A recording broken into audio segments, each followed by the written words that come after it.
అత్యాధునిక టెక్నాలజీతో నడుము మరియు వెన్నునొప్పికి treatment Tejas spine care Somajiguda Sainikpuri Gachibowli. జై తెలంగాణ, జై తెలంగాణ. అందరికీ నమస్కారం. ప్రెస్ మిత్రులకు జరుగుతున్నటువంటి ఇన్కన్వీనియన్స్ కి క్షమించమని కోరుతా ఉన్నాను. అట్లానే ఇక్కడ ఇవాళ ఇంత పెద్ద ఎత్తున హాజరైనటువంటి జాగృతి కార్యకర్తలకు, నాయకులకు అందరికి కూడా హృదయపూర్వకంగా నా నమస్కారాలు తెలియజేస్తా ఉన్నాను. ప్రెస్ మిత్రులందరికీ కూడా ధన్యవాదాలు తెలియజేస్తా ఉన్నాను. సమయం తీసుకొని ఈ పత్రికా సమావేశానికి వచ్చినందుకు. నిన్న మధ్యాహ్నం తర్వాత భారత రాష్ట్ర సమితి నుంచి ఒక ప్రకటన మీ అందరి ద్వారా నేను మీడియాలో చూడడం జరిగింది.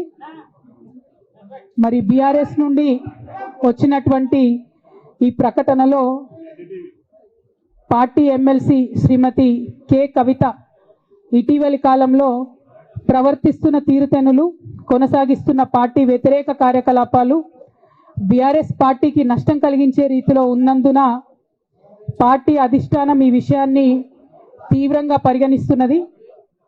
పార్టీ అధ్యక్షులు శ్రీ కె చంద్రశేఖరరావు గారు శ్రీమతి కె కవితను తక్షణం పార్టీ నుండి సస్పెండ్ చేస్తూ నిర్ణయం తీసుకున్నారని చెప్పి మరి నాకు ఒక ప్రకటన నిన్న టీవీల ద్వారా అందుకోవడం జరిగింది. మరి నేను పార్టీ నుండి వచ్చినటువంటి లేఖలో ప్రత్యేకంగా 2 అంశాల మీద మాట్లాడదలుచుకున్నాను.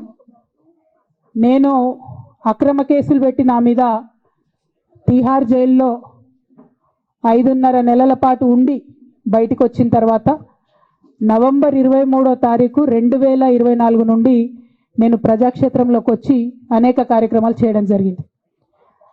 మరి నేను చేసినటువంటి పనులలో మొట్టమొదటిది, ఒక బిడ్డ హాస్టల్లో చనిపోతే ఆమెను విజిట్ చేసి, అట్లానే గురుకులాల్లో జరుగుతున్నటువంటి అన్యాయాల మీద మొట్టమొదటి కార్యక్రమం తీసుకొని నేను మాట్లాడినా. ఆ తర్వాత బీసీలకు జరుగుతున్నటువంటి అన్యాయం, కాంగ్రెస్ పార్టీ మేనిఫెస్టోలో ఇచ్చినటువంటి 42% హామీ కోసము పెద్ద ఎత్తున నేను పనిచేయడం జరిగింది. అట్లానే మహిళలకు 2500 ఇవ్వాలని చెప్పి పోస్ట్ కార్డు ఉద్యమాన్ని నేను చేపట్టడం జరిగింది. పెద్దవాళ్లకు పెన్షన్లు పెంచాలని నేను ఉద్యమాలు చేయడం జరిగింది. తెలంగాణ తల్లి స్వరూపాన్ని మారిస్తే అట్లెట్లా మారుస్తారని రౌండ్ టేబుల్ సమావేశం పెట్టినాం. బనకచర్లు అక్కడ కడుతున్నారంటే దాని మీద రౌండ్ టేబుల్ సమావేశం పెట్టినాం. ఓవరాల్గా తెలంగాణ ప్రాజెక్టులు, అందుబాటులో ఉన్నటువంటి నీళ్లు, వీటన్నిటి మీద కూడా రౌండ్ టేబుల్ పెట్టినాం. భద్రాచలం దగ్గర 5 గ్రామాలు ముంపు సమస్య ఉంది, ఎవరు పట్టించుకుంటలేరంటే వాళ్ళని పిలిపించుకొని రౌండ్ టేబుల్ సమావేశం పెట్టి ప్రభుత్వం మీద ఒత్తిడి తీసుకొచ్చే కార్యక్రమం చేసినాం. ముఖ్యమంత్రి గారి సొంత జిల్లా మహబూబ్ నగర్లో భూ నిర్వాసితులకు అన్యాయం జరుగుతుందంటే నారాయణపేట నియోజకవర్గం వెళ్ళి వాళ్ళకు మద్దతుగా మేము నిలబడి రావడం జరిగింది. అట్లానే 47 నియోజకవర్గాలలో బీఆర్ఎస్ కండువా బాజాప్తా కప్పుకొని, గులాబీ కండువా బాజాప్తా కప్పుకొని ఎక్కడికి పోతే అక్కడ రావుల చంద్రశేఖర్ రెడ్డి గారిని రిక్వెస్ట్ చేసి భవన్ నుంచి అక్కడ ఉండేటటువంటి బీఆర్ఎస్ నాయకులకు అఫీషియల్ కమ్యూనికేషన్ చేపించి ప్రతి ఒక్క బీఆర్ఎస్ నాయకులకు, కార్యకర్తలకు మాట్లాడి ఆయా పర్యటనలకు వెళ్ళినప్పుడు అందరినీ కలుపుకొని బాజాప్తా గులాబీ కండువా వేసుకొని 47 నియోజకవర్గాలు నవంబర్ 23, 2024 నుండి ఈ రోజు వరకు నేను పర్యటన చేసి అనేక ప్రజా సమస్యల మీద మాట్లాడడం జరిగింది. మరి ఇవన్నీ పార్టీ వ్యతిరేక కార్యకలాపాలు అన్నది నాకు అర్థం కాలేదు. ఎట్లా వ్యతిరేక కార్యకలాపాలు అవుతాయన్నది కూడా ఒకసారి పార్టీ పెద్దలు పునరాలోచించుకోవాలని చెప్పి నేను రిక్వెస్ట్ చేస్తూ ఉన్నాను. అదేవిధంగా మరి బీసీల కోసం నేను పోరాటం చేస్తుంటే అట్లెట్లా మాట్లాడుతుంది, ఇట్లెట్లా మాట్లాడుతుంది, పార్టీకి వ్యతిరేకంగా మాట్లాడుతుంది. అరే, నేను కాంగ్రెస్ పెద్దల మీద ఒత్తిడి తీసుకొస్తుంటే బీసీలకు 42% అమలు చేయాలంటే ఏది పడితే అది చిల్వల్ పల్వల్గా నా మీద రాపించడం, ప్రచారం చేయడం, చాలా దారుణమైనటువంటి పనులు పార్టీలో ఉన్నటువంటి కొందరు పని కట్టుకొని, కత్తి కట్టుకొని నా మీద చేయడం జరిగింది. అట్లానే నేను ఒక మాట ఏమన్నా, సామాజిక తెలంగాణ సాధన కోసం నేను కట్టుబడి ఉన్నా అన్న. మళ్ళీ తప్పేముంది? అసలు నాకు జన్మనిచ్చినటువంటి నా తండ్రి, ఈ ప్రాణాన్ని భిక్షగా ఇచ్చినటువంటి నా తండ్రి, ఆయన చిటికెన వేలు పట్టుకొని నేను ఓనమాలు నేర్చుకున్న ఉద్యమాలు ఎట్లా చేయాలని, ఆయన చిటికెల వేలు పట్టుకొని ప్రజలంటే ఏంది, ప్రజా సమస్యలు అంటే ఏంది, ఎందుకోసం దాని మీద గలమెత్తాలని చెప్పి నేను నేర్చుకున్నా. ఆ నాయకుడి స్ఫూర్తిగానే నేను సామాజిక తెలంగాణ మాట్లాడిన. భారతదేశం మొత్తంలో ఇన్ని రాష్ట్రాల్లో ముఖ్యమంత్రులు అయితే 75 ఏళ్ళ స్వతంత్ర భారతదేశం, 79 ఏళ్ళు స్వతంత్ర భారతదేశంలో దళితులకి 3 ఎకరాల భూమి ఇస్తా అని చెప్పినటువంటి ఏకైక గొప్ప నాయకుడు కేసీఆర్ గారు. ఆయన దగ్గర నుంచే కదా నేను సామాజిక తెలంగాణ ఎజెండా నేర్చుకున్నది. బీసీలకు ఎవరు వృత్తి పనిదారులు ఉంటే వాళ్ళకి చేయూతనిస్తా అని చెప్పినటువంటి ఏకైక ముఖ్యమంత్రి కేసీఆర్ గారు.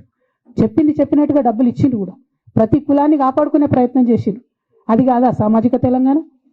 నేను మే 1 నాడు లేబర్ డే రోజు మాట్లాడితే దాన్ని చిల్వలు పలువలు చేసి సామాజిక తెలంగాణ పేరుతోని కవిత పార్టీ పెడుతుందని చెప్పి నేను నిన్న చెప్పిన 2 పేర్లు పని కట్టుకొని నా మీద దుష్ప్రచారం చేసిండ్రు. నేనేమైనా తప్పు మాట్లాడినా?